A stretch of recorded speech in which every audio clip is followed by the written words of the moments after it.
Afternoon. We are so pleased that all of you are here and that our guests have joined us, some traveling very far, and so we are very, very appreciative.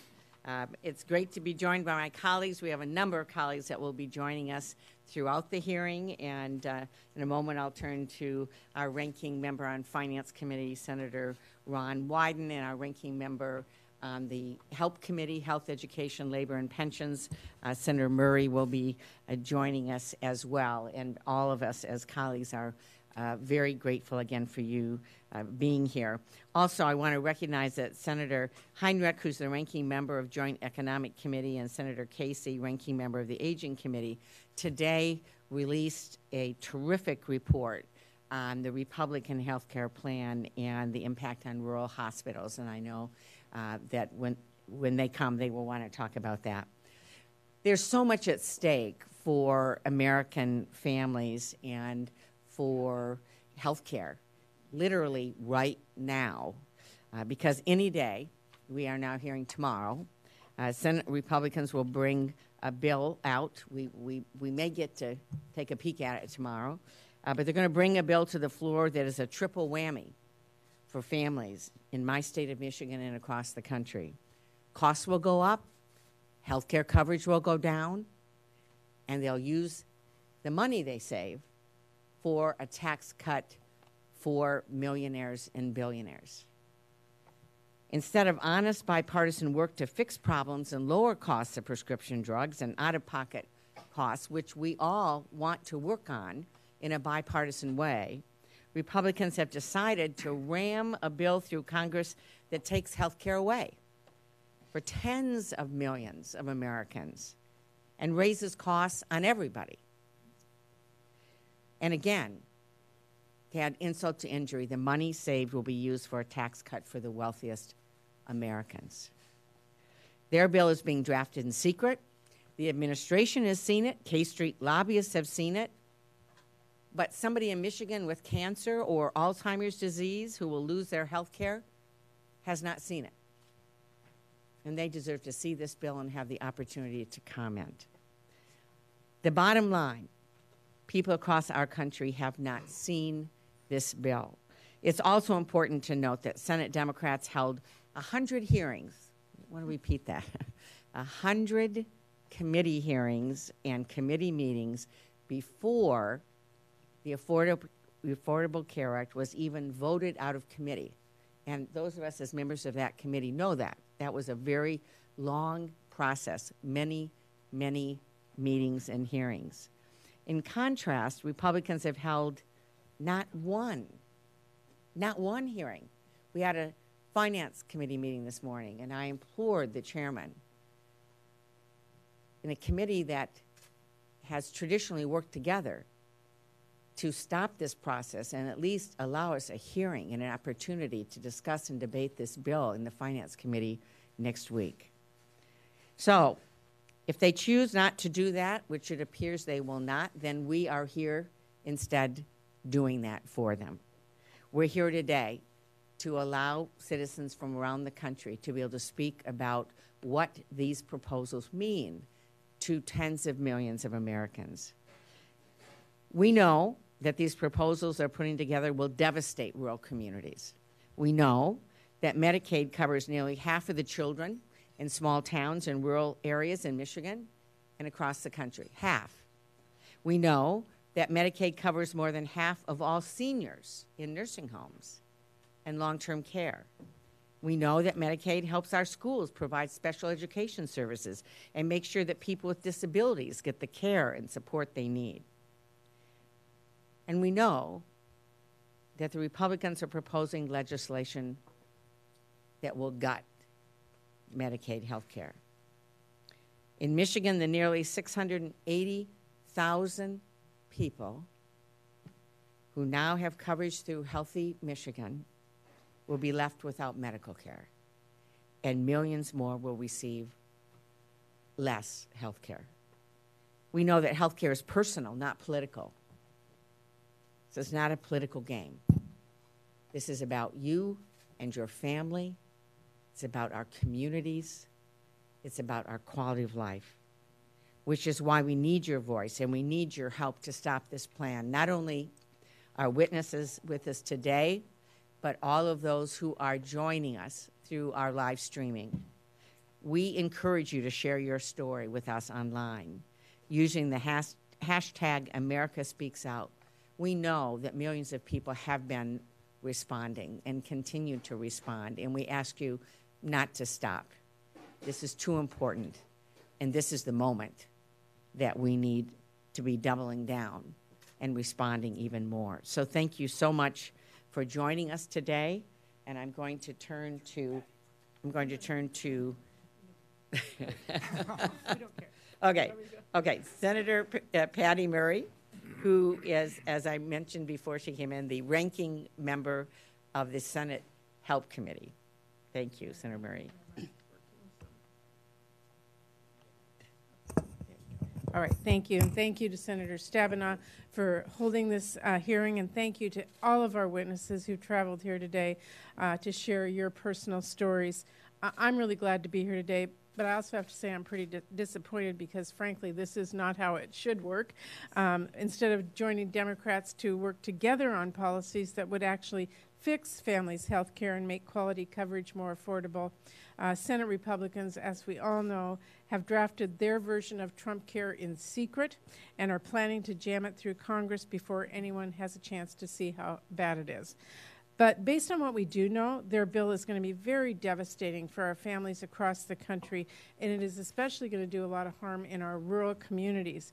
In addition to raising health care costs and throwing tens of millions of people off coverage, the bill will deny women critical health care services at Planned Parenthood centers, which serves a large number of women and men in rural and medically underserved areas, by allowing insurance companies to discriminate against people with pre-existing conditions. Trump Care will disproportionately hurt families in rural communities. And this bill, by ending Medicaid as we know it, would put a lot of our rural hospitals at risk of closure. And that will force patients to travel even further for medical emergencies and put hundreds of thousands of rural hospital employees out of work. I've been hearing from people all over my home state of Washington urging me to fight against Trump Care and especially its draconian cuts to Medicaid, including a woman named Kelly Hill, who I met last week. Her son is developmentally disabled, and because of Medicaid, he is able to get the care he needs, and Kelly is able to work and support both her and her son. So, of course, Senate Republicans want to jam this bill through in the dark of night. It's so cruel, even President Trump won't defend it. He has actually said he wants it to have more heart. Well, I hope he and the Senate Republicans listen to our witnesses today and to the people across the country who have spoken up to make it clear that this bill threatens their health and their economic security. Because if they do, they'll understand that to add heart to Trump Care, you're going to have to dump Trump Care altogether. So thank you very much, Senator Stabenow, and thank you to everyone who's here today. I look forward to this hearing. Thank you very much. I want to turn now to Senator Ron Wyden, who is our ranking member on the Finance Committee. Thank you very much, Senator Stabenow, and we're here to hear from all of you, so we're going to make this a filibuster-free zone. And one of the things I want to note that is very valuable about what Senator Stabenow is doing is it's not as if there are an abundance of opportunities for Americans to speak out about what this really means to them. And Senator Stabenow is now providing such an opportunity, and I'm going to be really brief. Like my colleagues, most of my state is rural.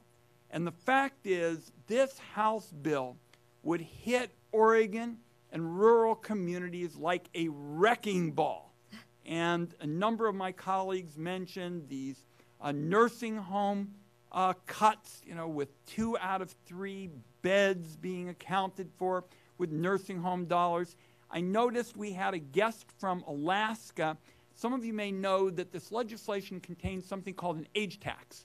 And what that means is that an older person between 55 and 65 who is pre-Medicare can be charged 5 times as much as a younger person. And the Center for American Progress ran some numbers on this, and it was their calculation that if you were talking about a 64-year-old with an income of just over $26,000 in 2026, under the Affordable Care Act, their premium would be $1,700.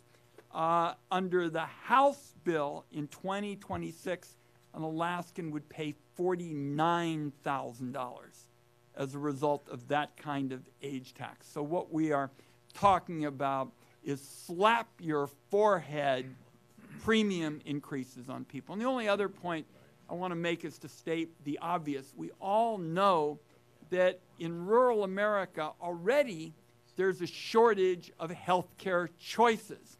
When you cut providers the way this legislation does, that small number of choices people have now in rural communities isn't going to get any greater. It's going to shrink. And so to have you all here today, we're going to try to blast your stories out across the country, because more than anything else, what we need to do between now and essentially next Thursday, we probably will get more of the details tomorrow. It looks like we may vote next Thursday, is make sure that your voices are loud, that your voices get heard through all of the blur of what's going on in Washington, D.C. So thanks for being here, and we look forward to your input. Thank you so much, Senator Wyden. And before turning to our guests, I want to turn to Senator Heinrich. Before you're coming in, Senator Heinrich, I mentioned the great work you've done as ranking member of the Joint Economic Committee and the terrific study that you just put out. So we'd love to hear from you. Fantastic. Thank you very much, Senator Stabenow, and I want to thank you for calling us together to put a real point on how this health care bill is going to impact rural communities. This is incredibly important because, number one, the needs of rural communities are far too often overlooked in this debate in the first place. But number two, because our Republican colleagues have failed to hold even one hearing or one markup on this bill. It is the single largest departure from regular order that I've ever seen, and beyond the secret group of Republicans, no other senators have even been allowed to see this legislation. So this gathering is one of the few times we've had to focus on how the bill will impact hardworking Americans, and it's essential that we understand how this bill could impact rural communities like the ones in my home state of New Mexico and, frankly, those around the nation. While I have many concerns about Trump care, I'd like to focus my remarks on three that are among the most devastating for rural communities. First, as rural America continues to battle against the opioid epidemic, we know that Medicaid is the foundational tool in a state's toolkit to address that. This isn't my opinion.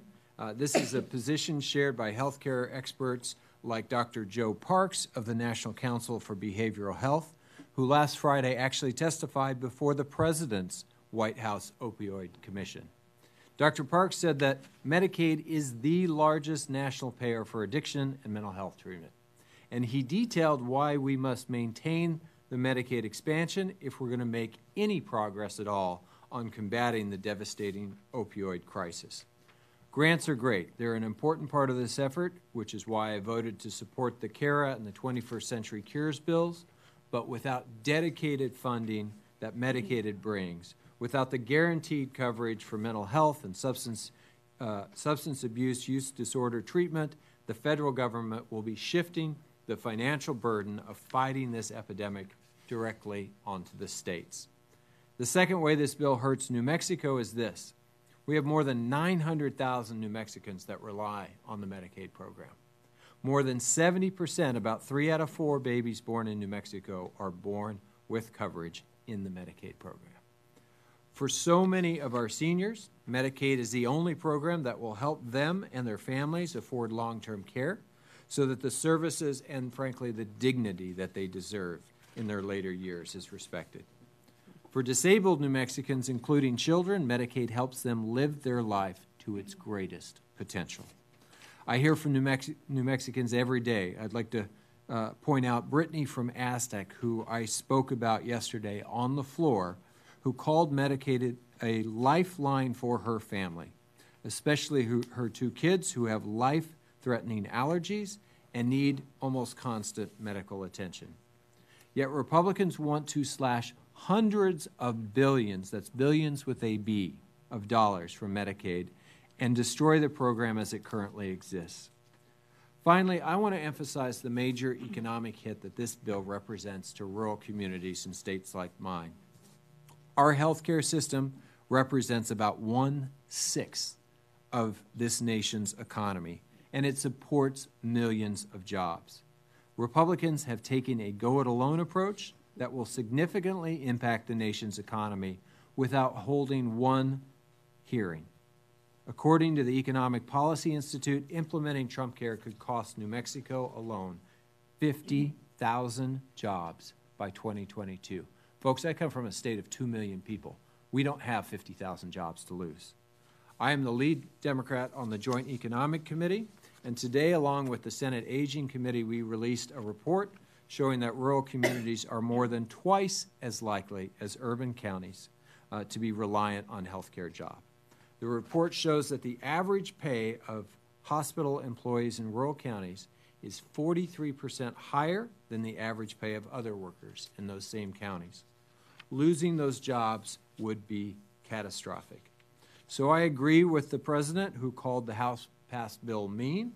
I also agree with the President that any health proposal that comes out of the Senate ought to have some quote-unquote heart, but right now that seems to be far from the case. And that's why I look forward to hearing from all of you about what this means for rural America and our entire nation. Thank you. Thank you very Madam much, Chair. Senator.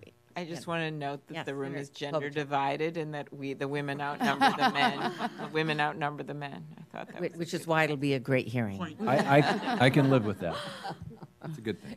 Thank you for that note. So let's hear from the important people we want to hear from today in terms of our guests. Let me start with Phil Ennen from Bryan, Ohio. And I know that looking around, I know that Senator Brown wanted to have a chance to introduce you, but he's not here yet, so I will get the pleasure of doing that.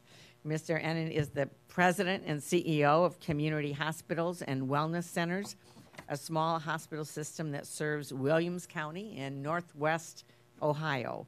After Ohio expanded Medicaid, CHWC was able to expand their patient programs and give employees an across-the-board wage increase. CHWC is the single largest employer in the community. So welcome. I'll introduce everyone, and then we'll come back to you, Phil. Chuck Duarte from Washoe County, Nevada. And I'm going to turn now to Senator Cortez Masto to make the introduction. Thank you, Senator. And I also echo my colleagues. Thank you for having this hearing. This is so important. And I am excited to be able to introduce and welcome a fellow Nevadan. Chuck Duarte is currently the CEO of the Community Health Alliance in Nevada. And CHA is a network of 6 health centers across Reno and Sparks region, where nearly 60% of their patients are on Medicaid or CHIP. And many of the rest are uninsured. I met with Chuck last time I was home in Reno and toured the Alliance, and I saw firsthand that these community health centers are often the only way many people in Nevada can get the medical care that they need. These community health centers do the hard work of caring for vulnerable communities and reaching those that too often fall through the cracks, including those in our rural communities that have to drive hours just to see a doctor. And when we talk hours, anywhere from 2 to 4 hours. And please know this, Nevada has 17 counties. 15 of those counties are rural communities. That's why this hearing today is so important. In this country, every single American should have access to high-quality health care, no matter where you live or where you come from. This goes to our basic decency as a country, whether we treat people with dignity and care for those that are most at risk. I'd like to thank Chuck for his tireless work, not only in his current role, but I had the opportunity to get to know Chuck years ago because in his previous role, he was the administrator for our Medicaid and CHIP programs for the state of Nevada and served for 12 years. I can't think of a better person to be here representing not only the state of Nevada, but helping us understand the impacts that repealing the Affordable Care Act will have in Nevada and to our rural communities. So welcome, Chuck. Thank you so much. And Chuck, you need to know that your senator has been bragging about you even before you came. So you have a fan club here. So Heidi Mansour from Gardner, Maine, thank you so much for being here. Heidi is the executive director of Uplift Incorporated, based in Central Maine. Uplift provides services to adults with intellectual disabilities, and over 95% of your revenue comes from Medicaid. So thank you so much for being here.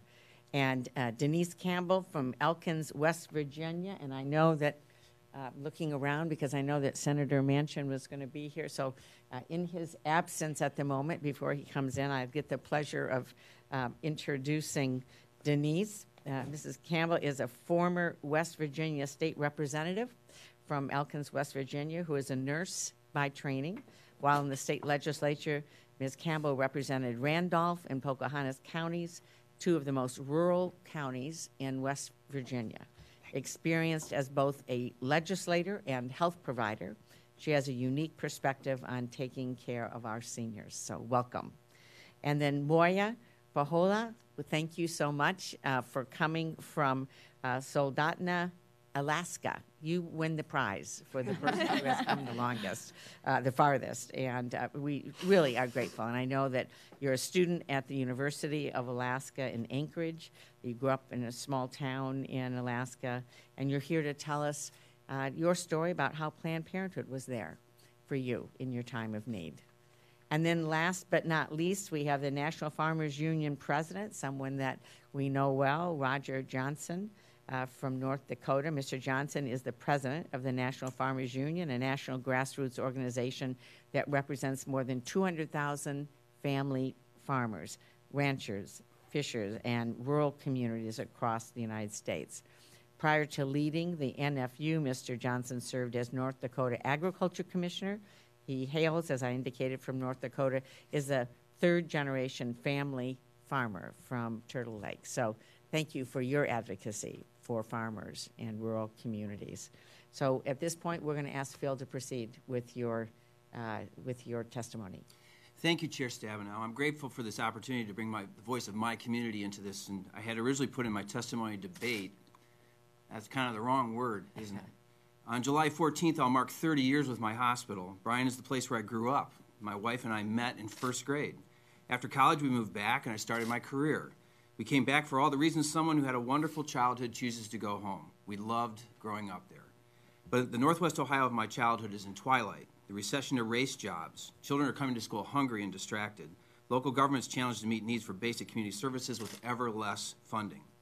Too many people can't get in for regular health and dental care and have almost no access to support for addiction recovery. Too many families suffer from food insecurity, and honestly, there are many more of our friends and neighbors than we care to admit who rely on government assistance. I've never considered the ACA to be the complete and total solution. I've always considered it to be the first step towards creating true equity and access, true understanding in the cost of care, and a true assessment of health outcomes. I still hope, there would be thousands more steps. The ACA has given us the stability to address community health needs. We now offer free classes in mindfulness-based stress reduction, mindful self-compassion, and classes targeted specifically for teens. We also provide specially trained youth mental health counselors who work directly inside our schools. We advocate for the Williams County Drug Court, where we've witnessed the wonder of assisting people with constant positive support instead of punishment and incarceration. There's no source of payment for what we're doing. We do these because ACA gave us the stability to act. The AHCA may help some small number of people in my community, but not our population as a whole. What I do know for a fact is there are 2,578 Medicaid beneficiaries in the 4 counties that make up Northwest Ohio who may very soon be once again on the outside looking in. The ideas of personal responsibility are worthy, but they're not reality to members of my community. The idea that every job will have health care tied to it, that's just not true anymore. And even if it does, the costs borne by employees are too often more than they can handle. Everyone who has listened to our appeal has been respectful, polite, and attentive, but our efforts have resulted in no changed hearts. Passage of the AHCA means we're looking at millions of dollars of revenue losses. The very survival of our independent hospital is in play. Why is healthcare in the United States not an opportunity for common cause? There's a clear connection between expansion and reduction in charity and uncompensated care. Medicaid expansion helps us to give relief to people who cannot pay and still receive at least some form of payment. How can we continue to serve people who we truly have need if millions of dollars are being taken away? Too often, the pain of the remedy is worse than the illness. In rural America, we are too well familiar with our wishes being set aside for what leaders instead believe we should want. We don't truly experience disappointment as much as we experience substitution. Continually, what we desire is not granted, and what is granted, we do not desire. With the AHCA, I'm left to wonder what unwished-for solutions might now be laid upon all the people that I represent. I appeal to Congress and the administration, please stop working for us and start working with us. Thank you, Chair. Thank you very much for that. And Chuck Duarte, welcome.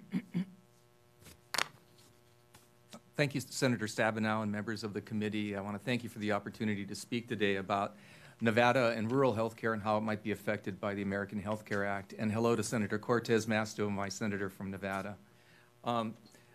Really appreciate this opportunity. I am the CEO of Community Health Alliance. It's a federally qualified health center in Washoe County, Nevada. We have 6 fixed facilities and mobile programs that provide primary medical, dental, behavioral health, and nutrition services to almost 30,000 Nevadans. We also serve about 3,000 rural residents who drive a long way to get services through our health centers. As Senator Cortez Masto said, prior to joining Community Health Alliance, I had an opportunity to work in state government as the Medicaid administrator for Nevada for 12 years. And so I'm pretty familiar with how Medicaid works and how it should work. I was also the Medicaid director in Hawaii for 3 years. And so I have an understanding of some of the uniqueness that's associated with different states and different Medicaid programs. And as such, I was responsible for delivery of services to urban and rural communities. It's important to understand Nevada's rural and frontier nature. I think Senator Heinrich spoke very eloquently about the fact that it's a big state. Now, he comes from a big state. Nevada is a big state. And it has 3 urban centers, Carson City, Reno-Sparks, and Las Vegas. And they're like population islands in a very large state. And they represent 90% of our 2.8 million residents. Just a few miles outside of the health centers I run in Reno and Sparks are rural and frontier communities that often struggle to get services. In fact, they're so sparsely populated in those areas, it's 95,000 square miles, and there are only 3 residents per square mile in rural and frontier Nevada. So it's pretty far between communities. Incorporated cities are 43 miles apart, and hospitals are 118 miles apart. Services are sparse in those communities. The average distance, as I said, for hospitals is far. And in terms of primary care providers, Nevada ranks 47th across the nation in terms of the number of primary care providers per 100,000 residents. In rural Nevada, it's 50 per 100,000, and in Las Vegas, it's 90 per 100,000, and those are both far below the national average. It's worse for behavioral health. We're 51st in terms of behavioral health providers per capita, and in rural Nevada, that's even a worse situation. At any given time, there may be 2 psychiatrists serving the 280,000 rural residents in Nevada. Overall, Nevada is a health professional shortage area, and so in rural Nevada, it's a health professional shortage area for medicine, for behavioral health, and for dentistry, and so access is a huge issue. We know of one mother who drives 230 miles round trip from Tonopah, Nevada to Bishop, California to get an allergy shot for her child, and that's every week. But despite the paucity of services in rural Nevada, the fact that Governor Brian Sandoval, a Republican governor, agreed to expand the Medicaid program and adopt the Silver State Health Insurance Exchange was a huge step for healthcare in Nevada. He did that in 2014, and prior to the expansion, as an example, Nevada had the highest rate of uninsured children in the nation. In terms of the change since the implementation of the Medicaid expansion, the percentage of uninsured children in rural communities has declined from 21% to 7%, the largest decline in the uninsured rate for children across the nation. The ACA and Medicaid expansion have also resulted in an influx of revenue to our rural providers. This has meant improvements in access to care. These healthcare providers are one of the top employers, as was mentioned by Senator Heinrich, and represent a significant portion of economic activity in rural communities. The potential loss of health coverage for tens of thousands of rural Nevadans will also make it more difficult for them to afford care, even if they have to drive to get it. It'll result in delays in care, exacerbation of chronic disease, and delays in getting addiction services and mental health services, which will result in death. In fact, Nevada has a rate of opioid death of 14 per 100,000. The U.S. average is 10, and it's even worse in rural communities. And so we have a lot to lose in terms of lost coverage from Medicaid, which, as was mentioned, is the largest provider of mental health and substance abuse services in the state. Also, schools and other employers are reluctant to or have a hard time hiring people because people don't want to move to communities where there is no care. You know, everyone is concerned about rising health care costs, but the way this bill works, it looks like it applies cost controls, artificial cost controls to Medicaid, but really does nothing for employer group coverage, which is the largest source of health coverage in the nation. And that seems patently unfair. Residents in rural Nevada do not have a presumption of health care that they're going to get the same thing in urban centers. And that's important to remember. They need different types of services, services that can be innovative and provide what they need in those rural communities because they can't get doctors and nurses out there. And so things like community paramedicine, community health workers are essential. And the fact that Medicaid is now looking to pay for those services is extremely important for rural communities. And, you know, the fact that we could lose coverage in those rural communities means that there's less money available for those kinds of unique and innovative services. What we cannot do is allow Nevada to go back to the bad old days when we had one of the highest uninsured rates in the nation. And it looks like, you know, with this bill that could happen. And so I strongly encourage you to get the word out and do the best that we can to help make sure that people understand the impact this is going to have not only on Nevada but on the nation. Thank you. Well, thank you so much, and you're helping us to do that, so thank you. Heidi Mansour, welcome. Thank you. Honorable Chairwoman Stabenow and members of the committee, my name is Heidi Mansour, and I'm here to share with you my concerns regarding the ongoing debate over repeal and replace of the Affordable Care Act and how many of the changes will impact people with intellectual disabilities in my community. I'm a service provider, and I'm a board member of Anchor, a national association that represents over 1,200 disability service providers very much like me. I live and work in Maine. For the last 27 years, I've worked for an organization in central Maine that provides residential, community, and employment and case management services to adults with disabilities. Maine is a very rural state. It is the least densely populated state in New England and one of the most sparsely populated states nationwide. Maine is the oldest state in the nation, and we have a relatively low income with a median household income of a little over $51,000. The Medicaid program is a crucial lifeline for over 260,000 Mainers, including 65,000 people with disabilities. For Maine, these massive proposed cuts to the Medicaid program could not come at a worse time. The system of services that supports people with disabilities has been chronically underfunded for a decade, putting it in crisis. Some estimate that it's on the verge of collapse. Providers of service are being paid at a rate that was established in 2007 and has been cut several times since. We have been told to do more with less, but we're at a point where we cannot continue to provide services with less funding. Can you imagine trying to run a business with current day expenses and income that's 12% less than it was a decade ago? It's becoming impossible. And in the last few years, many agencies have had no choice but to close their doors. Because of the low rate, we're unable to pay our staff a living wage. The current rate is based on an average staff wage of $9.17 an hour. As important as this work is, this is very hard work, and there are not many people who are willing or able to work for that rate for very long. We find ourselves with a revolving door, competing with fast food and retail establishments for employees. And we usually lose because they can pay more and the work is not as challenging. Providers going out of business is a real problem because in Maine, community-based service providers are the only option for supports. We have a system of small providers spread across the state. In many regions, we are the largest employers in the area. These cuts will only give Maine legislators the flexibility to decide who will no longer be able to receive the services that they need.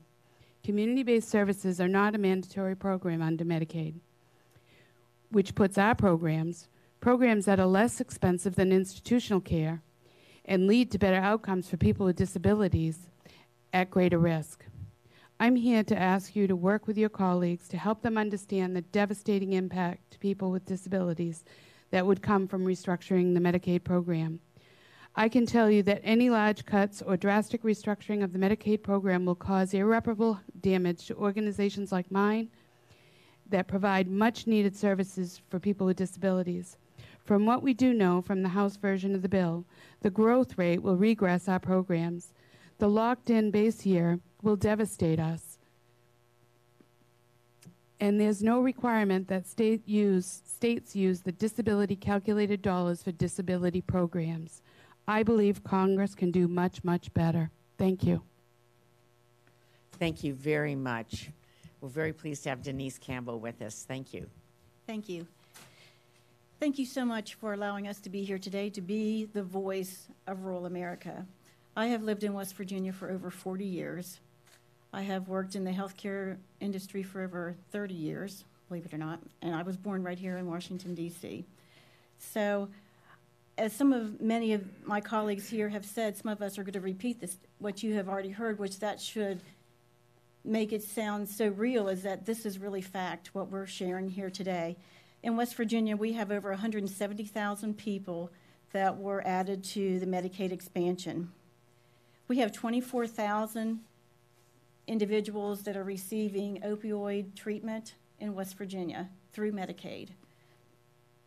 Our pregnant women, over 50% of our women that are pregnant in the state of West Virginia receive Medicaid coverage. With the proposed cuts, what will happen to these individuals? What will happen to individuals that have counted on us to take care of them when there's no longer services for them to access? In West Virginia, we have an access problem to health care because of being so rural. And I have lived in a rural county for over 40 years. And I think we as Americans and as individual states, we recognize that every community is not the same. Every state is not the same. And when we pass legislation that may be good for what we may consider a group of people, it harms another group of people. And I think we really need to focus on what are the unintended consequences of what we're doing. We know in America that we have an aging population. For us to cut the services of the seniors in our country who have made this country what it is a shame. It's a shame because when they need the care, what we're doing is not going to allow that care to be there for our seniors. I think of the disabled, as my colleague next to me mentioned. I have a disabled son.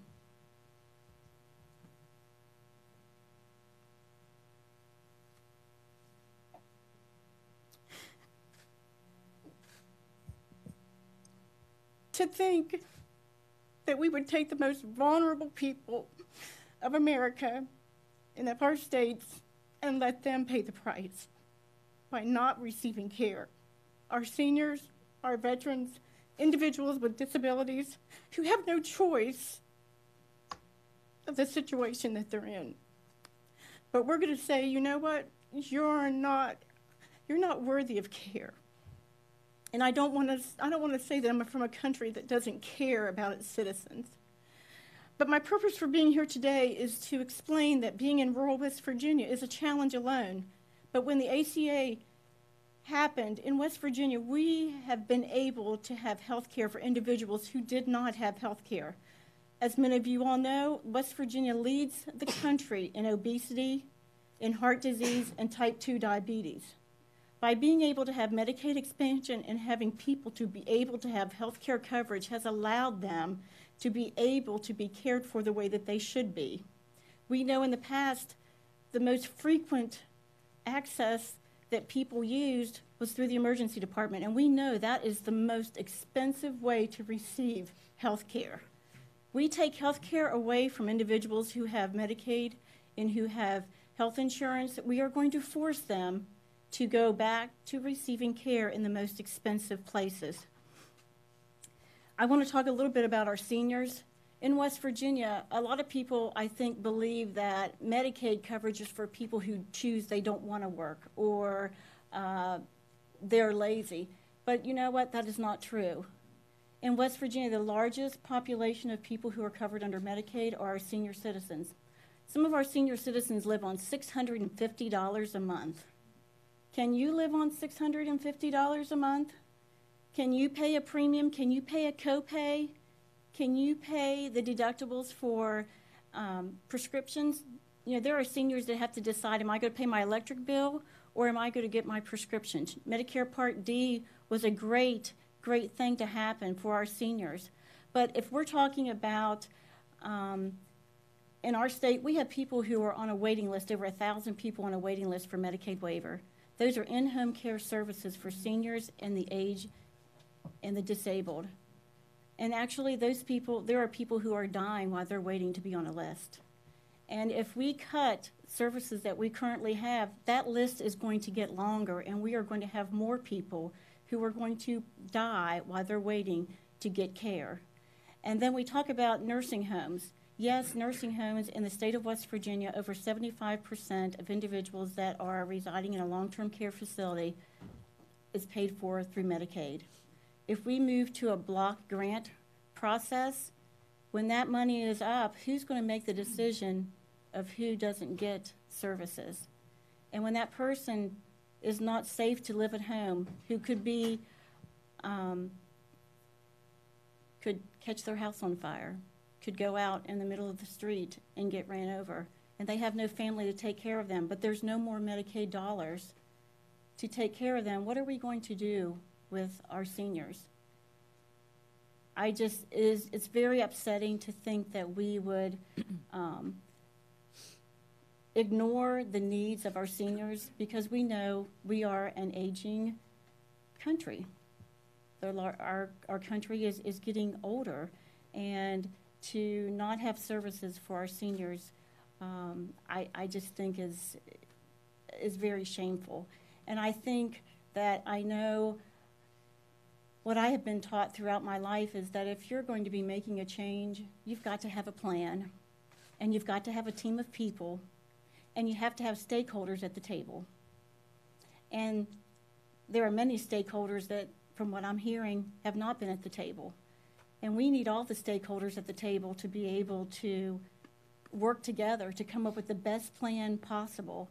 And I would just say that several months ago, I was driving through one of the communities in rural West Virginia, and there was a sign that says, let's do things for people, not to people. Thank you. Well, what a great saying, and that we need to be repeating that, and thank you very much. So you are with a group of people, as you know, that care very deeply, and we're so glad you're here.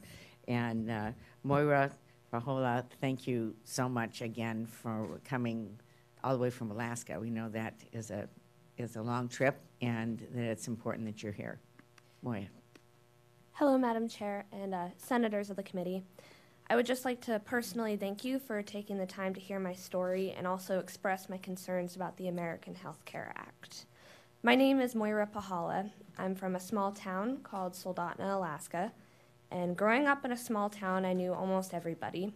I was on sports teams, kept busy volunteering for various organizations, and always strove to get good grades. Although I was successful academically as a young adult in high school, I was never given any form of sexual education. I was never taught about consent or what it meant to give consent. When I was 15, I was sexually assaulted by a peer. I had no idea where to go or whom to confide in. I was afraid to tell both of my parents and my peers about what had happened to me. Luckily, I lived 2 blocks away from my local Planned Parenthood, where I was taken care of.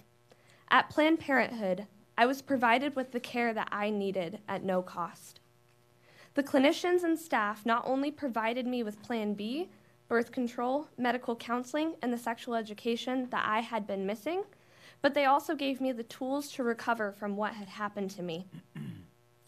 When I look back on this time in my life, I can't imagine what I would have done if Planned Parenthood had not been available to me. I would not have had access to the health care and the support that I needed and would have been completely lost emotionally. My life would have gone in the opposite direction of where I am now. Today, as a college student, I still rely on Planned Parenthood. I also rely on Medicaid, and the idea that I would lose access to the provider I have trusted since I was 15 is terrifying. What's happening behind the closed doors of this building is deeply personal to me. Today, I am proud to stand with Planned Parenthood because I know that they will always stand with me. Each year, Planned Parenthood provides nearly 8,000 women, men, and young people in Alaska with health care. Nearly 3,000 get birth control, more than 1,000 get cervical and breast cancer screenings, and Planned Parenthood provides more than 15,000 STI tests in Alaska. Those are the services that are at risk for people across the country. More than half of Planned Parenthood's health centers are in medically underserved or rural areas, where there are far fewer options for getting health care. The people in those communities like Soldotna, where I grew up, would be the hardest hit by the bill's provision to defund Planned Parenthood. Losing health care services that my friends and community have depended on would hurt small towns like mine. I've been following the attacks on Planned Parenthood in states like Texas and Iowa, and when I hear that 4 out of the 12 centers in Iowa are closing because of defunding at the state level, to some that is just a number. But to me, that could be a health center 2 blocks away from the home of a young girl who finds herself in a situation like the one I was once in. Alaskans cannot afford to let this happen without devastating consequences. Currently, Alaska has a sexual assault rate that is 2.5 times higher than the national average. This is one of the key challenges that affects rural communities across my state. I have voiced my concerns about the topic of health care to both of my senators, Senator Lisa Murkowski and Senator Dan Sullivan. And I am thankful that Senator Murkowski has publicly stated that she will work to defend and protect our access to health care and our right to choose Planned Parenthood. As a student of the University of Alaska Anchorage and also president of my university's Planned Parenthood Generation Action Advocacy Group, I am determined to make sure that our voices are heard and to speak up for sexual assault prevention, access to reproductive health care, and the right to choose what is right for our own lives and bodies. Planned Parenthood has spent the last 100 years giving women the care and information they need to live their lives and pursue their dreams. I am here today to ask that you continue to listen to our voices, share our stories, and keep up the fight by standing with Planned Parenthood. Thank you. Thank you so much. Thank you for your courage in coming forward and for your willingness to be here today. And before I call on Roger Johnson, we now have in the room the senator from North Dakota, Senator Heidi Heidkamp, who I'm going to call on to say a few words before Roger speaks.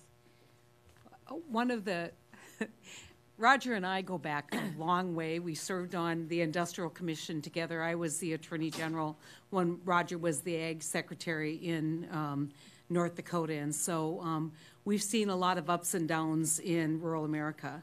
Part of Roger's resume that a lot of you probably don't know is he got his start in government by helping distressed family farmers who were struggling with low commodity prices, bad loans, and no hope. And so Roger has sat across the table from families who find themselves not knowing where to turn and where to go.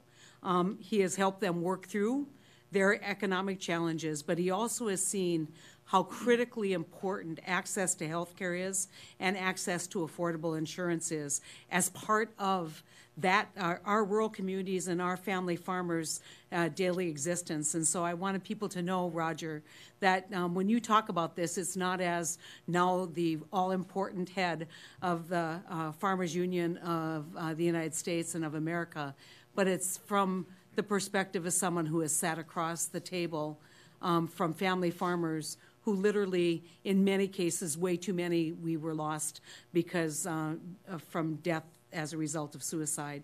And so I thought it was important that the people here understand your history and your background. Thank you so much. Roger Johnson, welcome. Thank you, Senator Heidkamp. Thank you, Chairman Stabenow. And thanks for holding this hearing and for the opportunity to testify before you. National Farmers Union represents 200,000 family farmers, ranchers, and rural Americans across the country.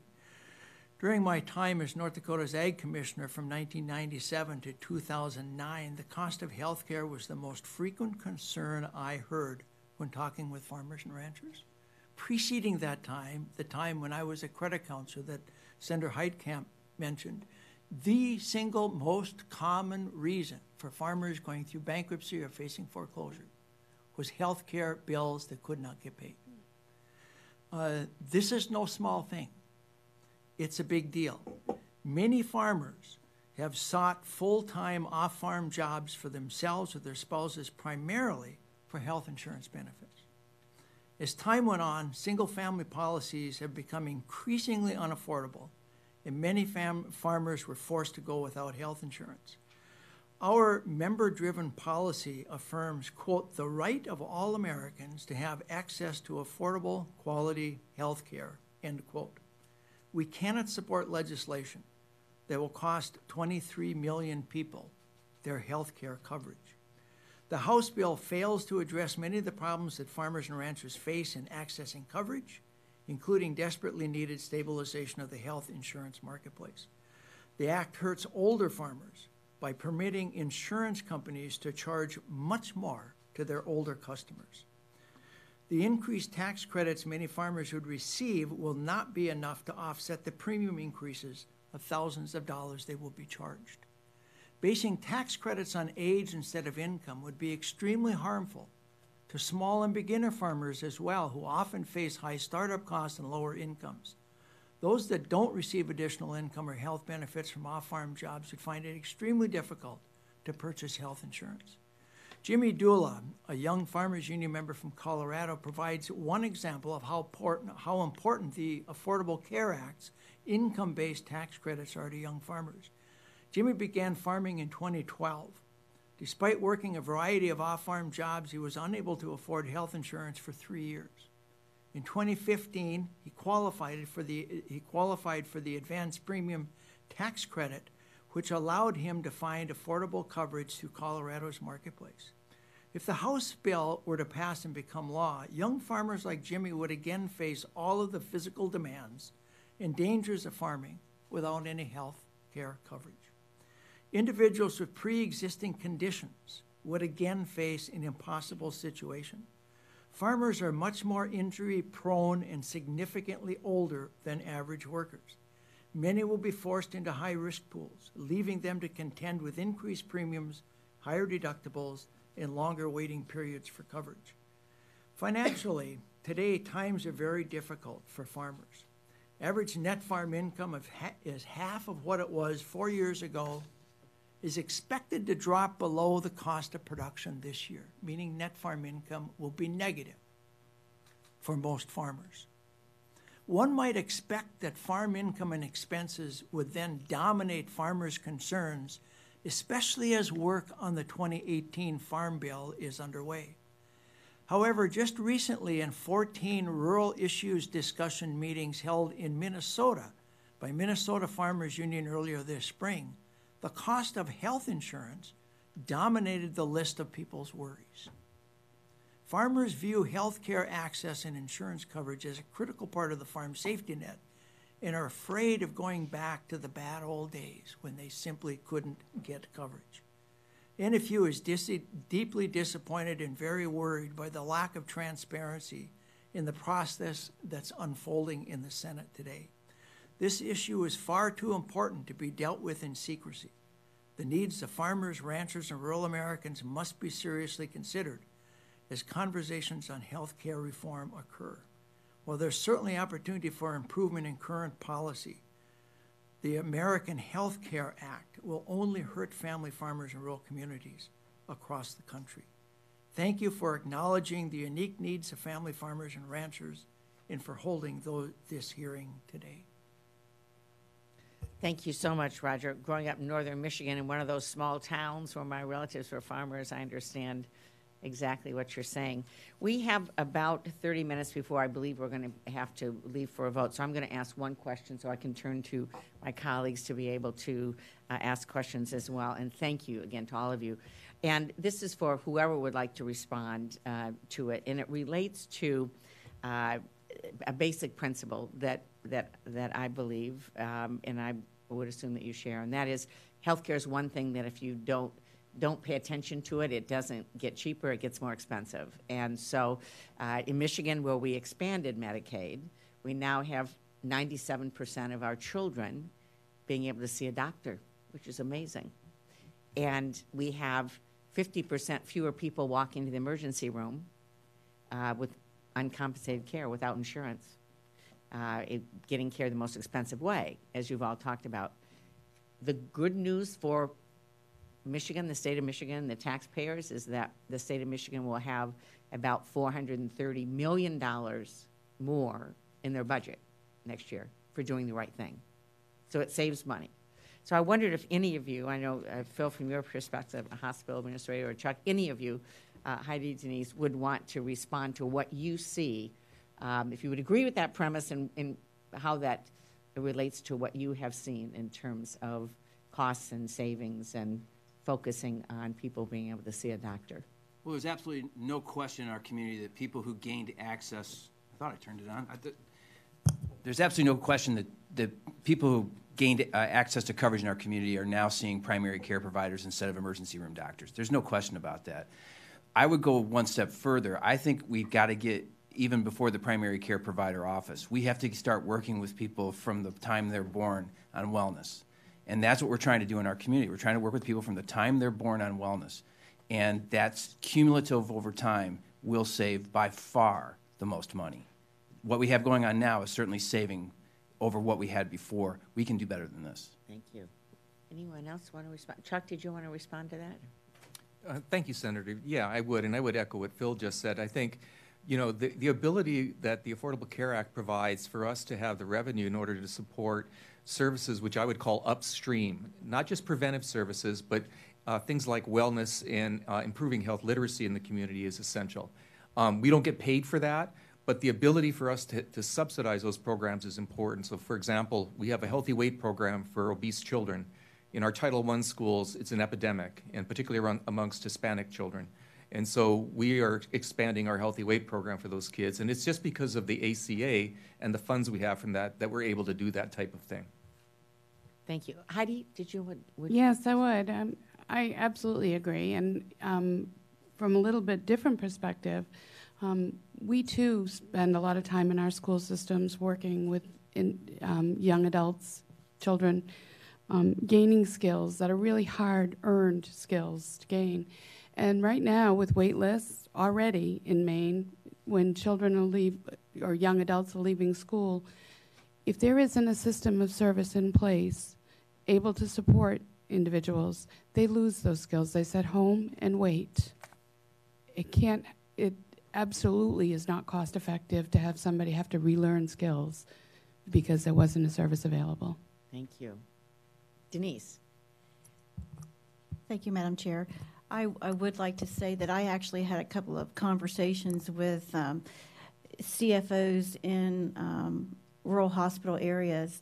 And in the past, when they had a high percentage of uncompensated care, that was a big cost to their hospitals. And now that they have individuals who have health coverage, the amount of uncompensated care has decreased significantly. And so I said, what is the biggest concern that you have? And they said that our uncompensated care will increase tremendously. And there are small rural hospitals who only have a 6 to 7% margin within their budget, and they go back to high percentages of uncompensated care. One said, that would be a reason that our doors could possibly close is because of the uncompensated care. And we all have to remember that healthcare facilities now are responsible for showing positive outcomes, and it's supposed to be patient-centered. And so sometimes we have to prove what we're doing to get paid for. So hospitals and other healthcare facilities have had a time of low reimbursement. So if the reimbursement stays at the rate that it is, and then we have an increase of uncompensated care, how are the hospitals in the rural areas going to be able to juggle to keep their doors open to provide care for our citizens? So if fewer people have insurance, they then go to the emergency room, the cost of the hospital goes up, they may have to close their doors. Yes. All right. Well, thank you very much. I'm going to turn now to Senator Franken from Minnesota, a great, passionate advocate on these issues. Thank you, Senator Stabenow. Thank you all. I'm co-chair of the Rural Health Caucus, so I spent a lot of time in rural Minnesota, and everything you have all said speaks very clearly to the reaction I've been getting around rural Minnesota to certainly to the House health care bill. And I'm talking about people really, really upset. In many places in rural Minnesota, where I would guess that most people voted for Donald Trump and voted for a Republican member of the House. But then after the House passed, or actually after the House put up its first iteration of this health care bill and had it scored, I went around to rural Minnesota, and people were very frightened and literally crying about what they understood, as you very much understand the effects of this. Some of the reasons they may have voted for President Trump is that right before the election, they saw spikes in their the insurance premiums, especially in rural areas, and but once they saw this, it's just untenable. And you're right, Denise, about rural hospitals worried about not being able to deal with this uncompensated care. I had so many farmers who got hit with those higher prices and we need to address the weaknesses in the Affordable Care Act, some of which were not completely innocent in terms of what Republicans did to undermine the markets. You're nodding, Phil. Could you comment on that? In the way the ACA was set up and designed, there were subsidies that were supposed to be available to help make the transition. We all knew it was going to be a transition. Those subsidies were not funded. So I don't know how you can make a plan and move forward and accomplish a transition when the government did not come through on its end of the deal. Plus, I would have to honestly say there was a pretty good chunk of money taken away from the hospitals at the front end because we would have coverage at the back end. Right. And so that's a double hit on a community like mine. So there's a lot of people out there who should be able to get an affordable premium and a little bit of competition for that premium that actually actions by the Congress in recent years have been the biggest reason why that's not happening. We saw the competition go away, or we saw insurance companies leave the market, the individual market, because of the risk corridor disappearing, right? And that was deliberate. And now we've seen cost sharing being withheld or threatened to be withheld. We see all kinds of deliberate attempts to undermine the market, not the responsibility of, gee, I'm the president now, or we're in the majority now, we have to do everything we can to help people get insurance, to have more competition in the markets. Instead, we're just going to do everything we can to undermine it. Can you think of anything that you saw? I remember when the first time the House iteration of the House bill came out, there were 17% of Americans favored it. After it was, we saw the score. That's exactly the number of Americans who have personally seen a ghost.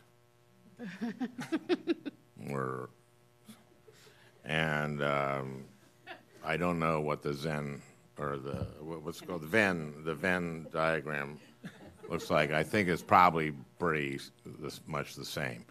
But I can't think of, I don't know how you write a worse bill than this.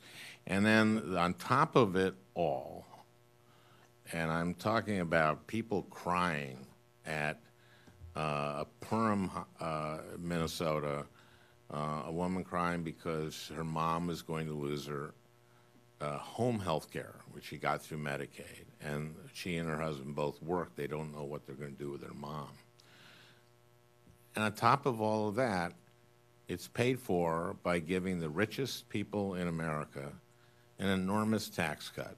The 400 richest Americans, highest income Americans, would each get a $7 million a year cut. A year, $7 million, because, they need it. And then we're talking about helping the least among these, hurting people with disabilities, so that you can give the richest Americans a $7 million cut a year. A wise man said about the plan that the House passed that it's mean. That wise man was quoting President Trump. Well, I think, and on that note, I'm going to ask you to wrap up so we can hear from our other colleagues. I think that's a fitting wrap-up. That's a very fitting wrap-up. I know that our clock timers aren't working today, and so I apologize for that, but thank you. Thank you, thank you. Senator Cortez Masto, thank you. All right, you're going to make me follow that? Okay. Let me just say, first of all, thank you again. This is such an important hearing, and like many of my colleagues, I am hearing constantly from people in Nevada who are saying, save my health care. Don't take it away. Make sure you're doing everything you can to protect our health care. And so, Chuck, let me ask you this, particularly for Nevada, based on your background and what you're doing now. If Trump Care or the AHCA were to pass with the Medicaid cuts that they are recommending, what would that do to healthcare clinics like yours, federally qualified healthcare clinics, and to the individuals that you see, the patients that you see? How would they be impacted? Thank you, Senator, for the question. I think what people don't understand about federally qualified health centers is, number one, we're not a free clinic. We do get some federal grants to help with the uninsured and with the homeless, but the majority of our revenue comes from Medicaid. For us, it's 67% of our total revenue from Medicaid. And that helps us subsidize what federal grants don't cover for people who are uninsured and homeless. And so any reduction in the number of people who are covered is going to have a negative impact on our revenue and our ability to serve the community. To give you an example, before and after the implementation of the Medicaid expansion, we had about 45% uninsured patients and about 30% Medicaid patients. Today, we have 57% Medicaid patients and about 20% uninsured. And so that has not only meant better access to care for people who are uninsured and now have Medicaid, but it means our ability to serve the community is enhanced because of the revenue we have. And so taking that away from people is going to have a negative effect on not just our community health centers, but the health community that we work in. Phil talked about the fact that there are private clinics that now are seeing patients who didn't see patients before, where they had to go to the emergency department. Well, it's the same thing with us. Patients can now walk into our health center. they can get services, and while we would slide their fees, it's more affordable for them, particularly for prescription medications and diagnostic testing. So it relieves that pressure on hospitals and relieves the amount of uncompensated care that they incur, which, by the way, is a hidden tax on all of our premiums because that gets passed on to people with insurance. So, again, to answer your question, it's going to have a negative impact not just on our community health center and our patients, but on the health community that we work in. Thank you. And then talk, if you would, please, about preventative care, because that's a key component, I think, of the Affordable Care Act that would be taking away, and the importance of preventative care and what you're able to do now to ensure you're addressing any type of acute health care issue and addressing it early on so it doesn't become something that is chronic, acute, and exorbitant costs down the road. By taking away this funding, you're also taking away that preventative care as well, which is something FQHCs provide. Isn't that true? Yes. So for people who are on the health insurance exchange in Nevada, they get free preventative care now. And so the elimination or the possible elimination of essential health benefits and access to that free preventative care will have a really terrible effect on their ability to afford these types of services. So, for example, the ability of someone to walk in and have a hemoglobin A1C test, which is a long-term test for diabetes, or to get their hypertension checked, or to have well-child exams. Those types of things are going to become more expensive and less accessible to people. And that will lead, as Phil said, to long-term ramifications in terms of exacerbations in chronic disease for people. And that leads to higher cost on the road. So the fact that you can deal with these things up front in the health system much more cheaply than you can on the back end means less cost for all of us. And then finally, look, the Affordable Care Act, I think we've all said it's not perfect. It helps people, it's brought insurance, and there's things we can do to improve it. But at the end of the day, if we were to take away the Affordable Care Act from those people in Nevada, it would have a devastating impact. And I don't know about you, but are you aware of anyone in the state of Nevada, from the medical community to our leaders, including the governor, that thinks it's a good idea to cut Medicaid and take away the expansion and take away the health care from those individuals? Well, Senator, I can think of a couple of people from Nevada that think it's a good idea, but the majority of the people that I work with believe it's a bad idea, and it really is just going to make us go backwards in terms of what we've accomplished in the state. One of the largest improvements in health coverage in the nation. And so is, to coin a colloquial term from Nevada, the AHCA is about as useful as udders on a bull. And, it's something that is an answer to a problem that we don't have. We've got much better health coverage than we ever had, and this is just going to turn that backwards. And so I don't know of anybody, well, like I said, I know a couple, but not too many people that think it's a good idea. Thank you. And thank you all. Thank you for the comments today and being here. So appreciate you sharing your stories and your commitment and your voices. Thank you. Thank you so much. And Senator Maggie Hassan, thank you for being here. There we go, I think. Look, thank you all to all of you on the panel. We greatly appreciate you being here. We greatly appreciate you standing up and talking about real-life experiences for yourselves and for the people that you're here to represent. Ms. Campbell, you and I shared the blessing and the special challenge of having special children, and I thank you for speaking about that openly. And Ms. Mancier, I wanted just to take a minute in particular to talk about the work that you and your center do with the framework, which is that when we talk about Trump care and cuts to Medicaid, I think so many people are used to hearing big, big numbers when it comes to federal dollars and federal programs. But as I understand it, we're talking about a 25% cut over the next decade. And I'm wondering if you could please speak a little bit more about what kind of work you and your employees do and what these cuts would mean to the people you serve in the community in which you serve. The company that I work for and the people that I work with are called Direct Support Professionals. Direct Support Professionals assist people in their day-to-day lives to get out of bed, to eat, to dress, to shower, to toilet, to go shopping, to brush their teeth. They do the day-to-day things that each of us do, but they need assistance with. The average wage that, as I said earlier, our state pays for that role, that very important role when you talk about passing medications and speaking with doctors' offices, and is $9.17 an hour.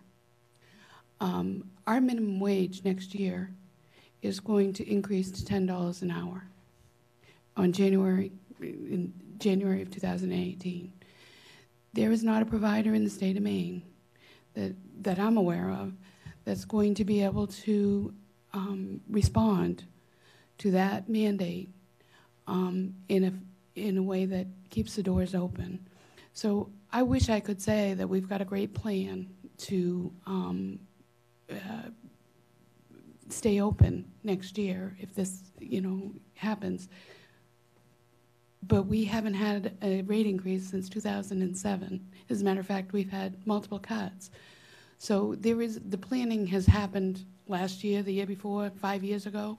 In order to stay open, there is no cushion, there is no barrier. So, if you don't stay open, what are the alternatives for the people you serve? The people who literally need somebody else with them pretty much 24/7 to help with every aspect of daily living. We've had several providers stop operations in Maine recently in the last couple of years. And what's happened is people have been displaced. They've had to move into other communities because there weren't providers available to provide the service. If there is no institution in Maine, there is no place for people to go. It's a crisis. I thank you for your work. I thank you for your testimony. I want to give my other colleagues an opportunity. I'll just say that from the work that Ms. Manser does with people with disabilities, to the work that all of you do, to the crisis we have with the opioid epidemic, and for the need for women to be able to go to providers who know their health care needs and can provide critical care. I thank you for speaking up for all of those people, and I look forward to hearing more from all of you. Thank you, Madam Chair. Thank you so much. Senator Amy Klobuchar and then Senator Tammy Baldwin. Thank you. Thank you very much. I don't think it's okay. Thank you very much. I'll start with you, Mr. Johnson. Welcome. Thank you for your many visits to our state. And I know you've talked a bit about the impact on farmers. You know how in Minnesota, 5th largest ag industry in the country, 350,000 jobs, 10.8% of the ag, forestry, fishing, and hunting workers in my state rely on Medicaid. Could you talk a little bit about what you could see as changes to the ACA, which is what I'd like to see, as I know some of the issues that our rural Minnesotans are dealing with the exchanges, which we've done some work, the governor has in the legislature on a bipartisan basis to help with the exchange, but we could do more federally, and we also could do more on farmer prices, those kinds of things, as opposed to, I know you've already said your concerns about just repealing the whole bill and putting in place a bill that actually can be hurtful to rural America. Well, certainly one of the things that needs to happen is that there needs to be more thought given to how we bring more competition into the marketplace. I mean, we're seeing too many of the providers that are leaving, and this is particularly an acute issue for farmers because these folks, almost all of them depend on, they don't have group coverage. I mean, they're out there individually buying policies that cost dramatically, in many cases, more than group plans do. And so when you have all this uncertainty now that has... By the action of the House. Exactly, that and the talk in advance of that and the different subsidies that have been talked about earlier that were supposed to be in the bill but weren't funded and others that were pulled out. All of those things provide a very uncertain business environment for insurance companies to be in a place and to do business. So you would there needs to be more certainty for them so that there can be more competition. Right. So you would prefer to see some changes to the ACA, more competition instead of what we're in right now. Exactly. We need to fix the places that aren't working instead of throwing out all the pieces that are. I'm particularly troubled, and I know this isn't directly on point to your question, Senator Klobuchar, but I'll tell you what will happen with what seems to be heading our way right now. In particular, young farmers are simply going to drop coverage. Why are they going to do it? Because the economy sucks. They, in many cases, they don't have any equity or very little equity. And they're looking at trying to balance a budget that doesn't balance. And one of the largest single costs now is going to be health care. And they're going to look at it as optional. Everything else is too important. I mean, they have to have food. They have to have fuel to put the crop in. They have to have all those things. And they don't think they need the health care unless they're sick. Very, very large. And you're going to have a whole segment of the population that's going to end up going bankrupt and leaving agriculture. And that's exactly what happened in the 80s. And we don't need to see that repeated. The Affordable Health Care bill has done so much to bring incentives into for folks like that who didn't have much to begin with, but at least it allowed them to get insurance so that they weren't going to be in this awkward position. Thank you. I'm going to turn it over to my friend from Wisconsin here, so thank you very much. Senator Baldwin and then Senator Warren. Well, first of all, Madam Chairwoman, thank you so much for convening us today. Thank you to the witnesses for coming. It is so necessary when a Senate bill is being drafted in secret. There haven't been hearings that we hear the voices of all of our constituents, but I'm particularly pleased that we have a focus today on the, I think, disproportionate impact on rural America. So I just very much appreciate you're doing this. I also wish some of our Republican colleagues could be hearing your voices as they draft this. It seems like they're probably only hearing their own. So this panel was supposed to have a seventh member from my home state of Wisconsin. I'm not sure where he would have squeezed in here.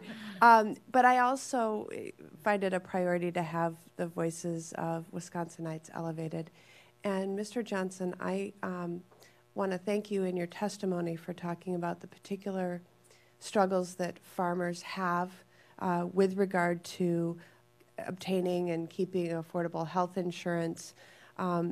I've seen the pride that Wisconsin farmers take in their occupation, but it's important to recognize that our farmers face risk of injury and unique health risks. I understand that you have worked very closely over the years with a constituent of mine, Tina, and I wonder if you will help elevate her and her family's voice by sharing her story with us today. So Tina Hinchley, I remember her well because I took this job with National Farmers Union in 2009, and later that year did a series of meetings around the country. And of course, as you know, that was the time the Affordable Care Act was being debated. And she came to one of those meetings that we had in Wisconsin and talked about sort of the traumatic experience that she had faced. A young mother, 2 children, husband, and she had been having excruciating headaches for many months, had been seeing a doctor, but they didn't have health insurance. She had a pre-existing condition, so couldn't get health insurance. So did her husband, same thing. And to make a very long, painful story a bit shorter, she was treated for these headaches by a doctor who said that she had depression, that she shouldn't be out on the farm around too many farm chemicals, that maybe that was the problem, and she maybe ought to leave the farm and go into town, and they gave her a whole bunch of medication. After 6 or 7 months of this, her husband told me that he interceded and demanded that she go see a different doctor. She did. They immediately discovered that she had a tumor in her brain. Did an MRI, a CAT scan, same day sent her to surgery. It was the size of a grapefruit. It turned out it was benign, but nonetheless, it was clearly the cause. And that whole process cost her $187,000. They had no health care. Now, since the Affordable Care Act came along, they now have health care. And they're just, I mean, I talked to her 2 days ago, and she is just beside herself, trying to figure out what are we going to do next. I mean, it is, they're not going to be eligible because they've got too many pre-existing conditions, and they simply aren't going to be able to afford whatever is offered. So it's there. I asked her if she had written anything, and she actually had written an article for a dairy magazine, and I think we shared that with your office, and I think we've got copies to hand around to the to append to the testimony. So, thank you very much. Well, and we will make sure this is part of the record of our hearing. Thank you. Senator Warren, welcome. Thank you.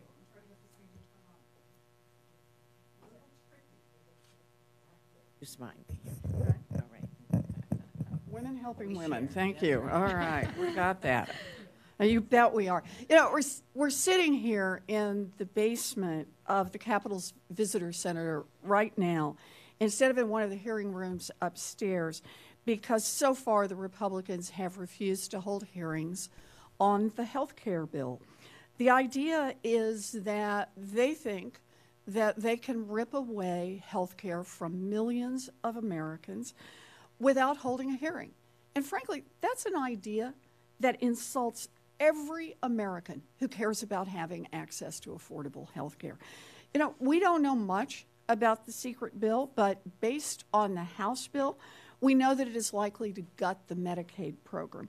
And that's going to hurt a lot of people. It's going to hurt a lot of babies. It's going to hurt women with breast cancer. It's going to hurt foster kids. It's going to hurt people with disabilities. But its impact on seniors will be especially devastating. AARP estimates that about 70% of seniors will need long-term services like nursing home care during their lives. And older adults obviously want to be able to stay at home for as long as they can, stay in their communities for as long as they can. So let me start by asking you a question, if I can, Ms. Campbell. When seniors are trying to stay in their homes, but they need help preparing meals or taking a bath, who right now pays for those home and community-based services that they receive? Thank you for the question, Senator Warren. In my state, the majority of that is covered by Medicaid. There is a small proportion of individuals that can pay privately, but that's very, very small. There are a few individuals that may have a veterans benefit where they would have maybe some services, but those services are all provided through the largest portion of them, and I actually talked to one of the providers in my area. At least 80 to 90% are all paid through by Medicaid.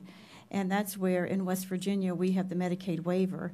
And so, you know, we have people waiting to be on the Medicaid waiver, the seniors and the disabled, so that they can have, you know, because people, you know, most people want to be able to stay in their home as long as they can. Right. But if they don't have someone to come in and take care of them, they could be a person with Alzheimer's, they can be a person who has a physical disability that they have to have supervision or help with cleaning their house, fixing their food. helping keep their home clean, going and doing grocery shopping for them. And if these cuts go to those programs, where are those people going to go to? Okay, so let's talk about that just a little bit. So I hear you saying that about 80 to 90% of the cost of the kind of help that seniors are getting so that they are able to stay at home is covered by Medicaid, and much of it then also the remainder covered by other programs that we try to assist with. So, Ms. Campbell, it seems pretty clear from that gutting Medicaid means that a lot of seniors who are staying at home are going to lose the care that they get, the care that helps them remain independent. So you're a former nursing home administrator. Based on your experience, are families going to be able then to cover the cost of nursing home care when those seniors are not able to stay at home? In my experience and in my opinion, in the state of West Virginia, at least 75% or greater, depending on what area of West Virginia you're in, Medicaid is the payer source for nursing homes. Individual families cannot, there is a percentage, maybe 5 to 6, 7% might be private pay individuals for nursing homes, but if the rumor of some of the changes to that happens, they may not even be able to get a slot to have Medicaid coverage to cover for them to be in a nursing home. Okay, so let's talk about that a bit, Ms. Campbell. So let's think of a woman maybe in her 80s, has lived independently for a long time. She's got her Social Security check, but nothing else to rely on. She's in her apartment. She's getting services. If those services are gutted so that she's not able to remain independent, she then would move to a nursing home. But if Medicaid is gutted not only to cut the services, Medicaid is gutted to cut nursing home care, what happens to her? Well, you would hope that maybe she would have a neighbor or she would have a family member, but how much can you guarantee that your neighbor is going to provide 24 hours a day care and come in and take care of you 7 days a week? So she can't live independently. She's not going to be able to live in a nursing home. She's going to be thrown on maybe Senator the Warren, graces of her neighbors. What's going to happen is she's going to fall. Yeah. And when she falls, someone's going to realize that she fell, and she's going to be brought to the hospital, and she's going to be admitted to the hospital for a certain period of time based upon all the rules we have. And then our social workers are going to work on a discharge plan that says she needs to go to a nursing home because she's not safe at home. And there's not going to be a bed. And she's going to sit in my bed and lay in my bed. You're a hospital administrator. And lay in my bed Uh-huh. for days or longer waiting for placement. In a situation where assuming that she's covered by even Medicare, the DRG is going to get wiped out pretty quick.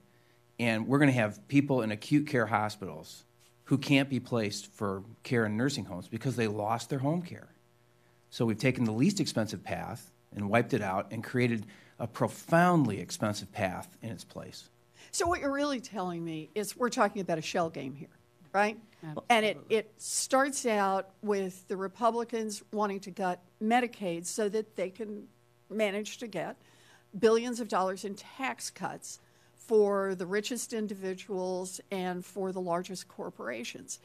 And in order to gut Medicaid, they're going to knock out the seniors who are living at home, who are trying to live independently but need a little help, and there's not going to be a place for them or help for them to be able to move into a nursing home. So as you say, Mr. Emmett, they're going to just stay there till they fall. They end up in an emergency room. They end up in a hospital. And you're telling me overall, this is going to cost everybody more money so that we can drive tax breaks for some millionaires and billionaires. But what you're also telling me is that this is just fundamentally cruel. We're going to take people who could live independently, and instead we're going to end up with them in the hospital, and they're going to end up with lives that are sharply diminished over what they could have been. Right, and as mentioned, prior to being a nursing home administrator, I was a case manager, and I would see situations where in hospitals, what we would call that is a social admission, because you have to be sure that you have a safe discharge. They may be medically stable, but do you have a safe place to discharge them to? And so what happens, that's going to increase that uncompensated care, which is going to in turn hurt the rural healthcare facilities. So it's going to be a loss for many, many people. But the seniors who, as I said in my testimony, who have built this country, who expected that in their golden years that they would not have to worry about where am I going to live and who is going to take care of me when I can't take care of myself. And for us to think that that is being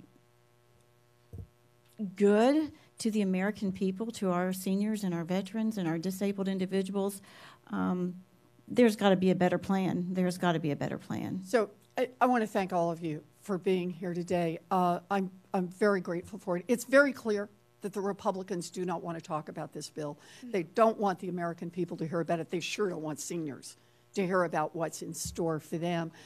And that means it's the job of the rest of us to just get out there and make sure these stories get told, get out there and make clear what will happen if we make these kinds of cuts to Medicaid, if we make these changes in the healthcare system, what will happen to people's lives. So thank you all for being here, and please keep up the fight. Thank you, Madam Chair. Thank you.